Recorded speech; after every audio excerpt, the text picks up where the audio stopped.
آگے دیکھیں گی حضرت ملا علی قاری رحمہ اللہ شاہ فرماتے ہیں، آپ فرماتے ہیں آقا اسلام کا یہ فرمان شریف جو ہے کہ جس نے علم پڑھایا، کہتے ہیں یہ لفظ عام ہے. کیا ہے؟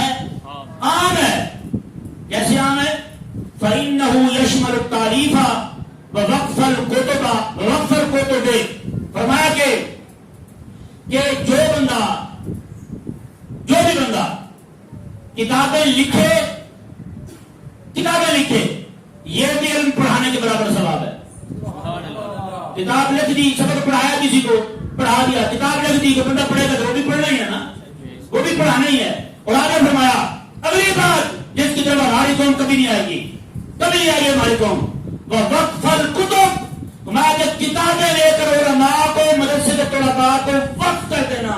تو میں کہ یہ کام بھی آتا ہے سامنے. فرمایا بندہ مر سکتا ہے لیکن اس کا یہ ثواب اس کی مرنے کے بعد بھی جاری ہو جائے گا. بندہ مر جائے لیکن یہ ثواب پہنچتا رہے گا.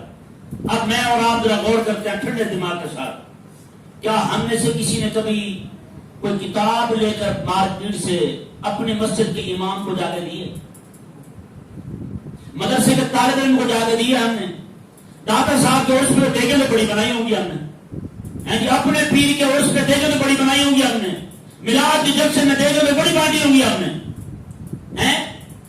10 محرم کو پکڑ کے لوگوں کو جناب جوس پلا رہے ہیں. پکڑ ہوگا میں نہیں پتا ہوگا تو پینا پڑنا چاہوں بھائی، یہ پینا پڑے گا تمہیں. دھکے کے ساتھ پلا رہے ہیں، ان کا بس نہیں چلتا، پستول لے کے کھڑے برتن میں رکھے آپ پیے، کتنے دھکے کے ساتھ پلا رہے ہیں. لیکن وہ مدرسے کے بچے جو بیچارے کتابیں نہیں خرید سکتے، اور وہ کتابیں خرید کے ہم میں سے کوئی نہیں دے گا کبھی. یہ دونوں ہے یا نہیں بتائیں گا؟ جو کرنے والا کام ہے اس سے ہم نہیں آئیں گے. جس سے جب ہمارا نفس خوش ہو ہمیں اس سے بھاگ کے جاتے ہیں، میں کوئی گناہ بھی کہہ دوں